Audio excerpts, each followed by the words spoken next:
Yankees in their last game out of 16 in a row finally get a win. I say finally because they could have gotten swept by the Reds again, which wouldn't have been good. And as usual, Max Fried is the stopper.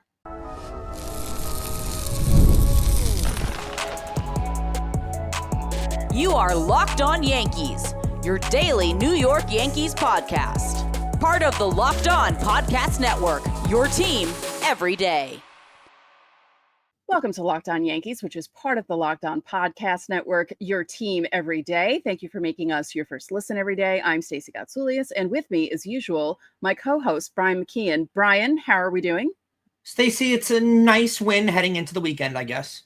Yeah, they finished that 16-game stretch with a win after not doing very well. So the final record looks a little better than it would have if they had lost. We'll talk about that in segment one. Before we get started, don't forget, subscribe to Locked On Yankees on whichever podcasting platform you prefer. Subscribe to our channel on YouTube, like our videos, hit the bell so you're notified when they go live. And we have a TikTok page. If you're there, follow us at LockedOn_Yankees. Had some Reds fans rubbing things in our face. I suggested they follow Locked On Reds because they have a TikTok too. So yeah, on today's show, we have to talk about what happened in the White Sox Diamondbacks game on Tuesday. It has to do with how fans of all sports think they can say things to anyone and it won't have consequences. But in this case, it did. We'll talk about that. Aaron Boone didn't know what the Yankees record was in extra innings, and I think that's a problem. So we're going to talk about that too. But first, before we start segment one, we were complaining about Rodon being taken out after 88 pitches. He apparently was gassed between the heat and some of the at-bats being really long. He just couldn't go longer than 88 pitches. So my apologies to Aaron Boone for blaming him, but I will blame him for this. Jonathan Loaisiga has been not feeling well all week. Didn't feel well on Monday. Pitches him on Tuesday. He doesn't pitch well. And then Wednesday before the game, Brian Hoke puts out that Loaisiga had to go back to the team hotel because he's still under the weather. So that I will blame Boone for, but the Rodon thing, I won't.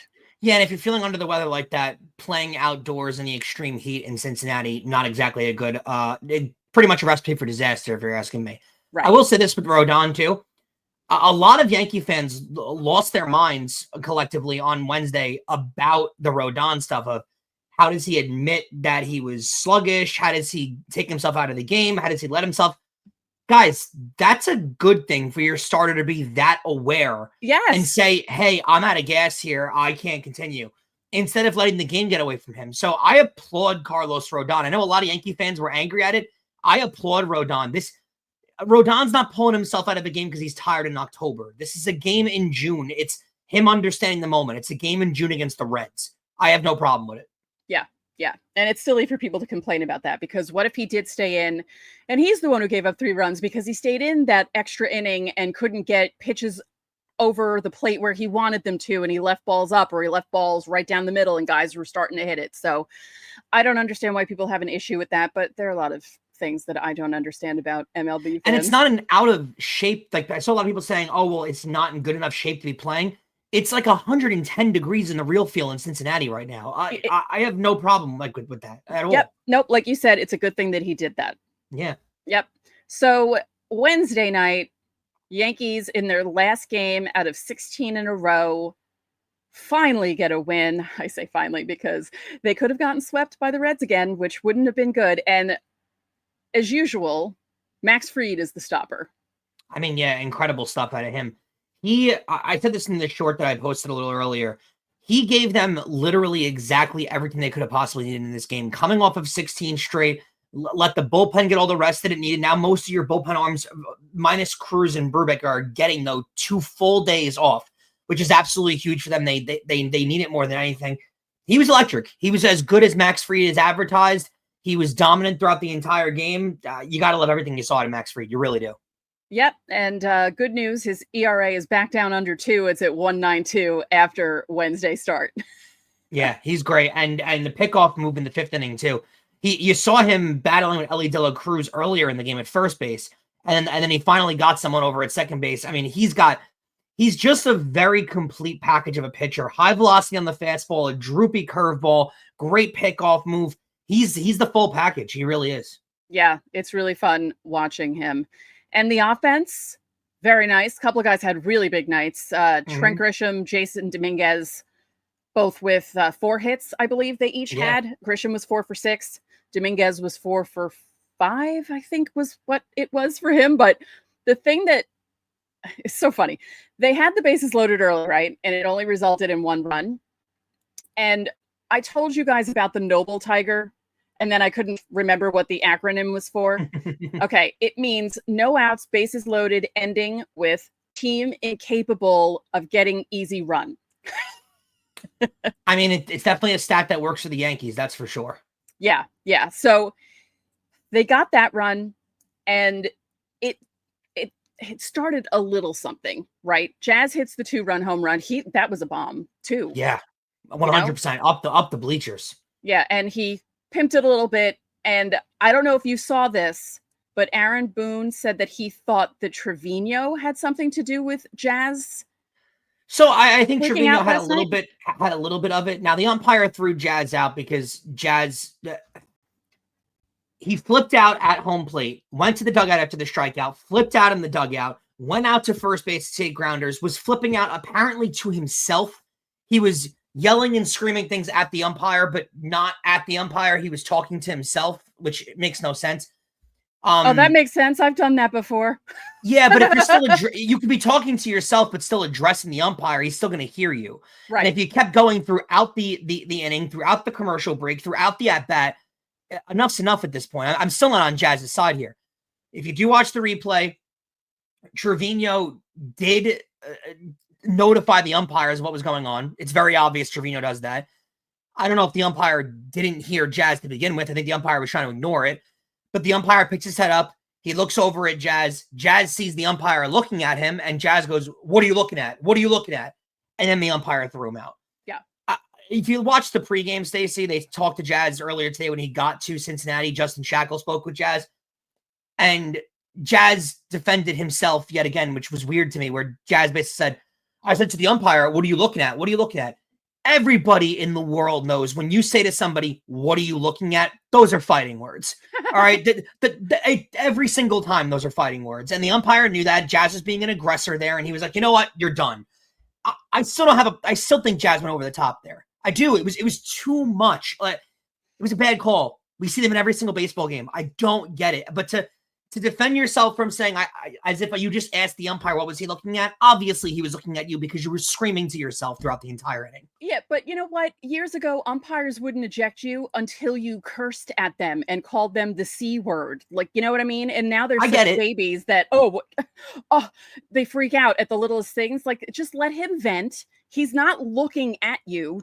And what's with Trevi being a tattletale? Like, give me a break, man.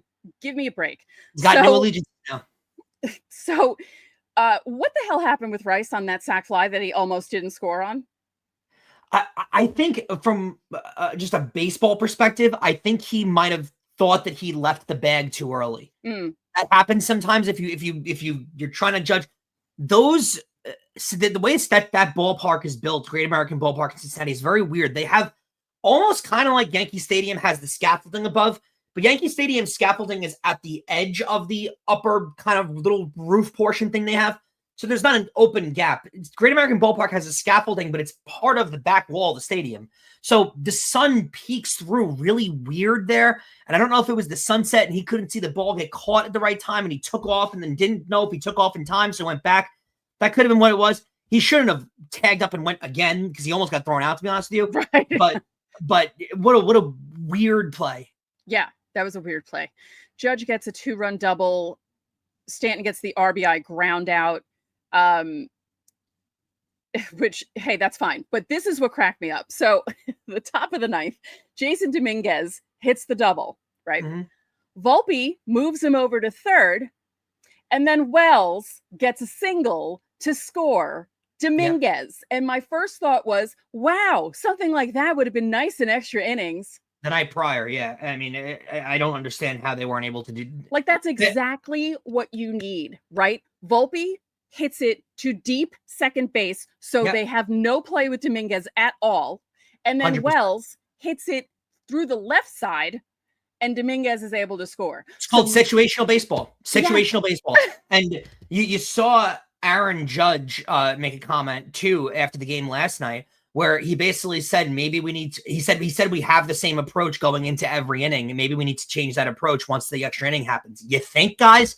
Did it take 13 and 27 in extra innings to finally get that mindset to click? Did we not say that on the show? Yeah.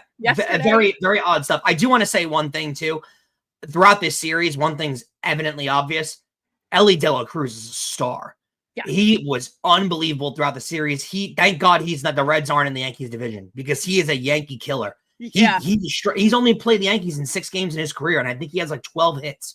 It's unbelievable. He's a big problem. He's a great talent. He's got a little bit of focus issues out there. You can see. You saw it in the extra innings the game prior. You even saw it with the error that he had in the third game of the series. He does tend to lose focus, but I think his athleticism is so out of control that, in a good way, that he just makes plays and makes up for a lot of things. He's kind of relying a little bit too much on his athleticism as opposed to being focused in the game, but he's an electric player. I hope the Reds are able to keep him for their sake. Yeah.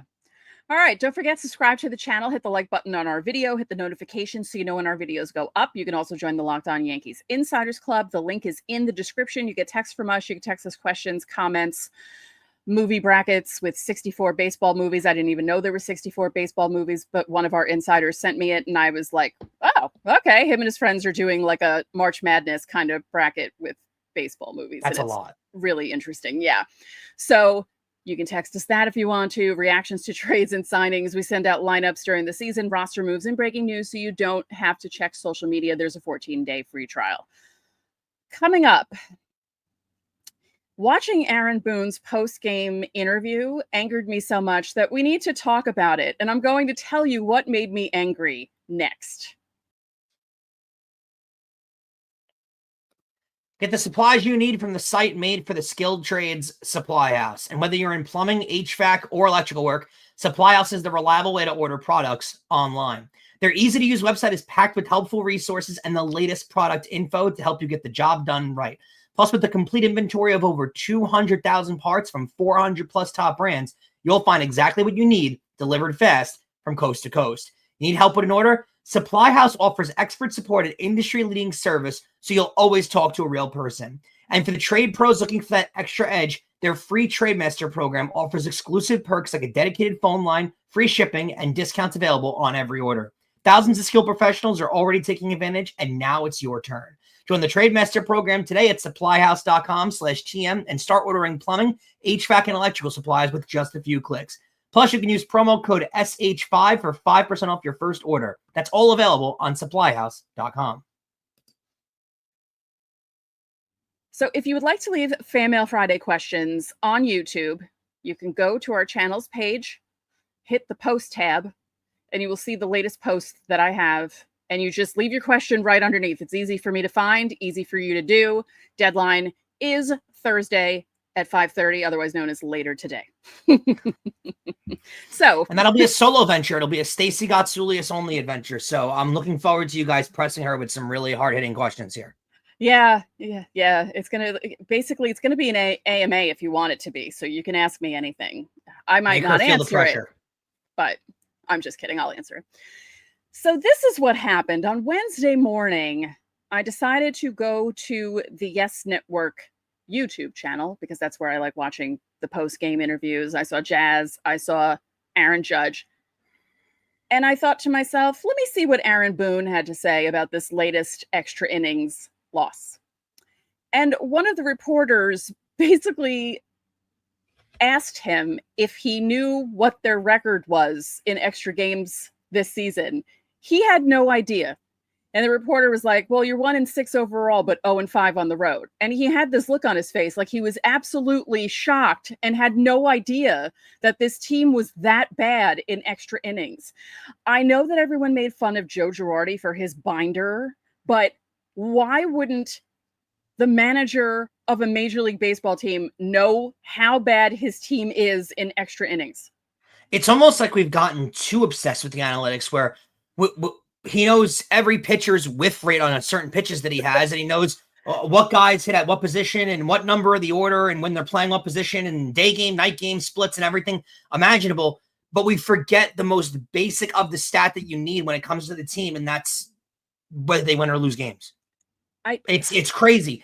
Aaron Judge said it, and I'm starting to think there might be rumblings with the team in the clubhouse, the players itself, thinking that they need a different approach in extra innings, and the manager just hasn't brought it up. So Aaron Judge made a public comment as the captain of the team to try and make the management a little more aware of it, because he's right. They need a different situational approach in extra innings, and Aaron Boone not being aware about how bad they've been in extra innings means there was no different approach coming ever, likely. And it's not even just this season. We talk about this all the time. Since his whole tenure. And since the Ghost Runner was implemented, they are absolutely putrid on the road. At home, they're better. It's the opposite. Yeah. He's been their only manager since it's been implemented. So the Yankees' all-time record with the Ghost Runner is an all-time record with Aaron Boone as well. To not realize how bad you are with that, and it's been enough games at this point where you'd think you'd even have a feeling of knowing that they're that bad when these games happen. It's so strange to me. And yeah, I think there's a legitimate possibility that Aaron Judge has realized that, hey, we're taking a bad approach in these games. We need to be better in these spots. And it's not getting through to management, or Aaron Boone is just not making a difference. So he felt the need to make a public comment, because you never see Aaron Judge make public comments about how they're managed. Yeah.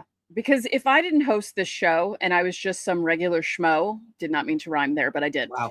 Good job. I would be emailing Brian Cashman like I used to when I was on the message boards 20 years ago.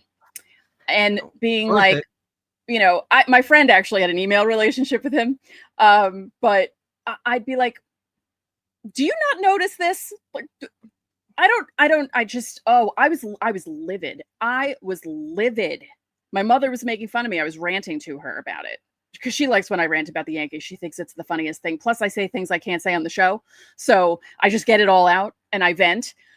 I was beside myself when I saw that. I could not believe it, because I just can't imagine Joe Torre being so blasé about it, or Joe Girardi being so blasé about it. Like, even if Joe Girardi didn't know, and most managers in the league, and if they don't know, they'll fake it till they make it. They'll pretend they know so they don't look bad. Aaron Boone not doing that is weird to me.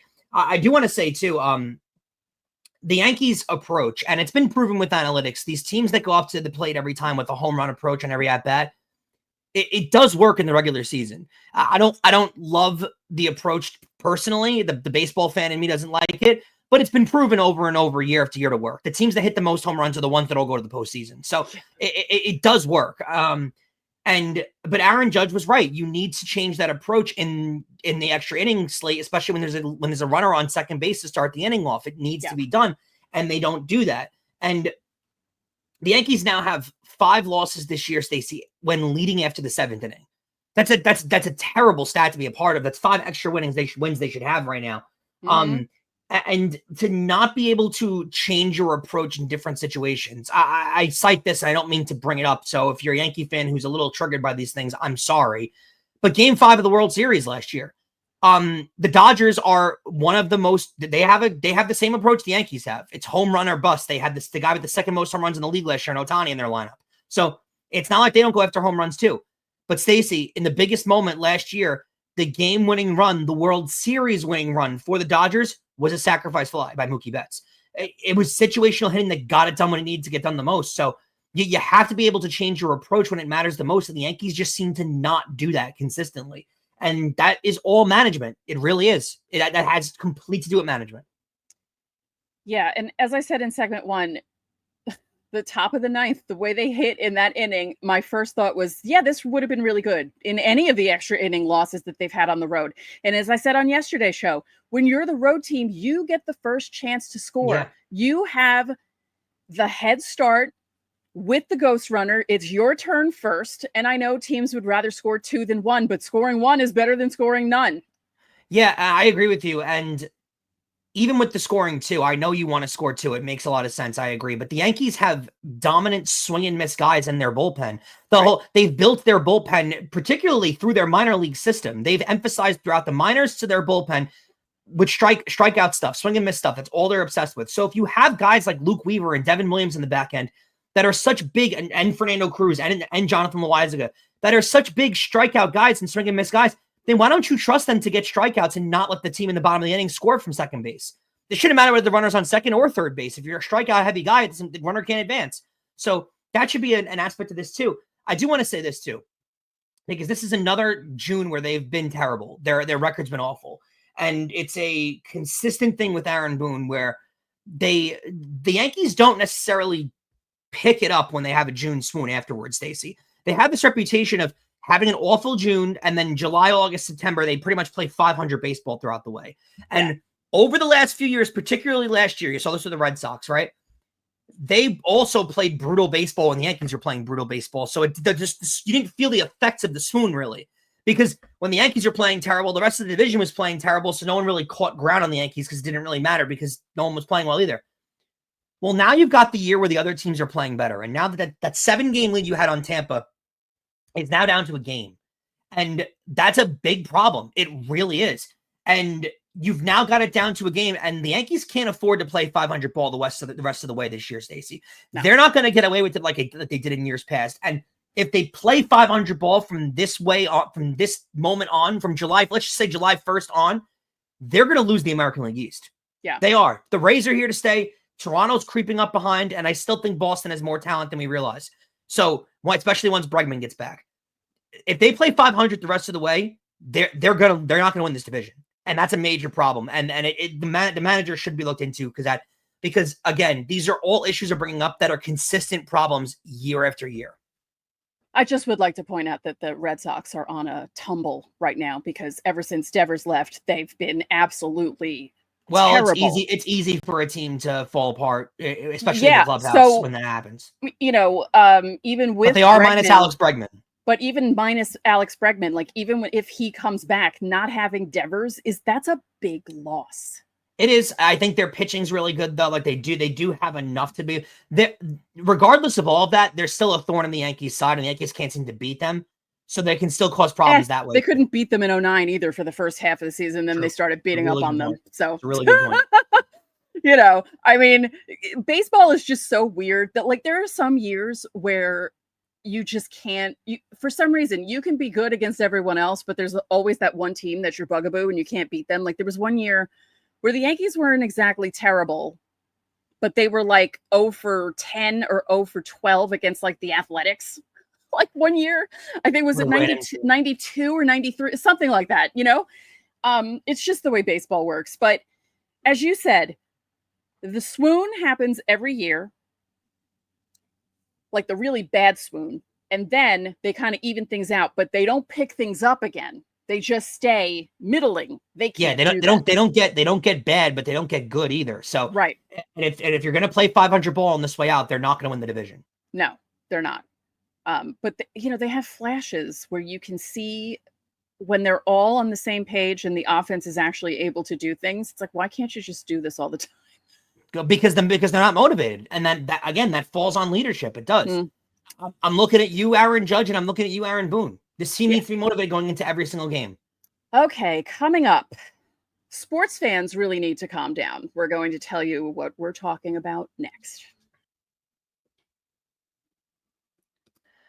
Summer sports are in full swing, and whether you're all about baseball under the lights, golf on the green, or high-stakes soccer action, FanDuel is the best way to make every game even more exciting. You're already following the action. Why not make it a little more thrilling? With FanDuel, you can get in on the game with your friends and are getting sunburnt at the beach while you're watching baseball and betting on those games.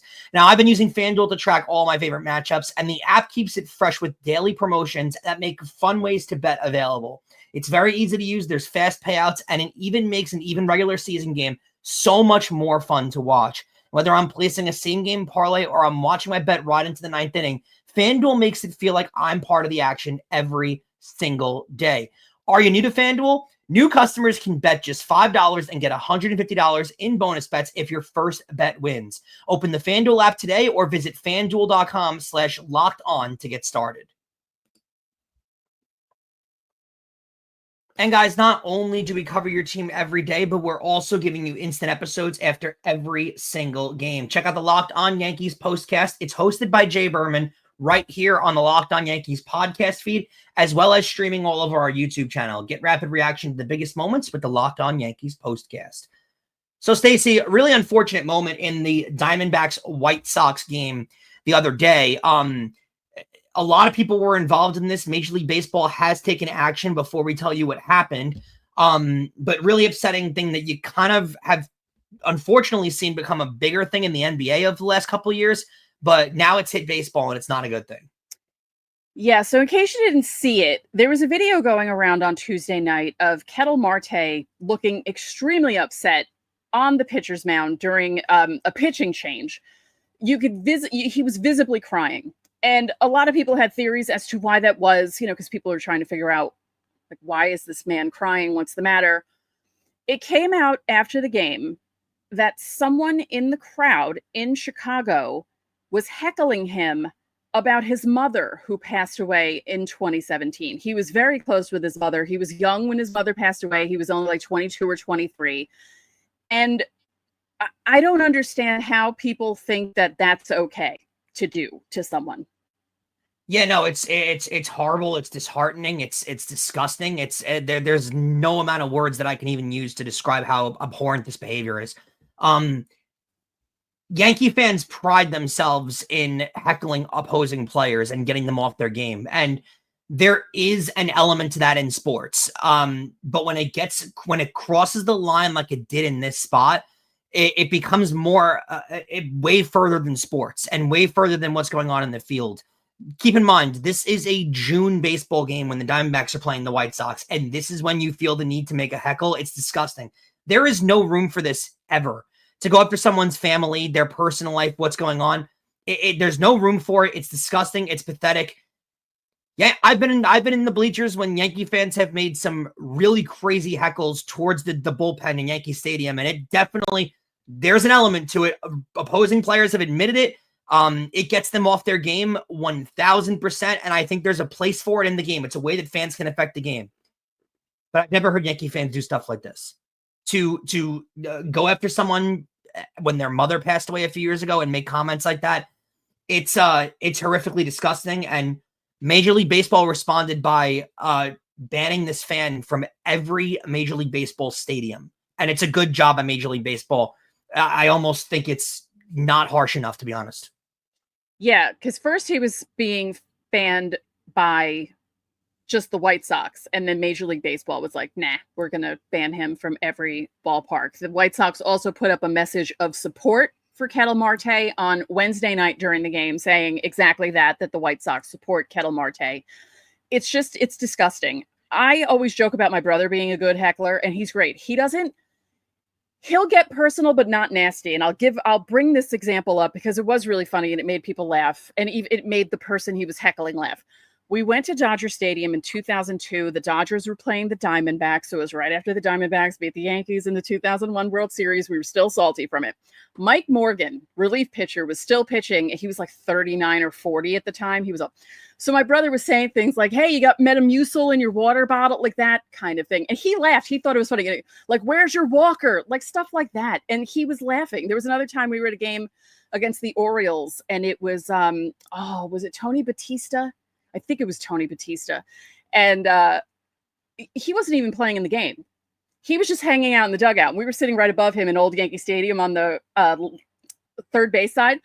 And my brother was just saying really dumb, silly things to him, heckling him the entire game, to the point where Batista looked up at my brother and was like, why are you doing this to me? But he was laughing too, because my brother was not nasty about it. He was just doing it to be funny. You can't bring up someone's dead relative, especially a mother. That is disgusting. Apparently, this man, 22 years old. So when Kettle Marte's mom passed away, he was 15 when it happened. And there's a video going around on TikTok that you can see the guy's face. So now people know what he looks like, because they didn't release his name.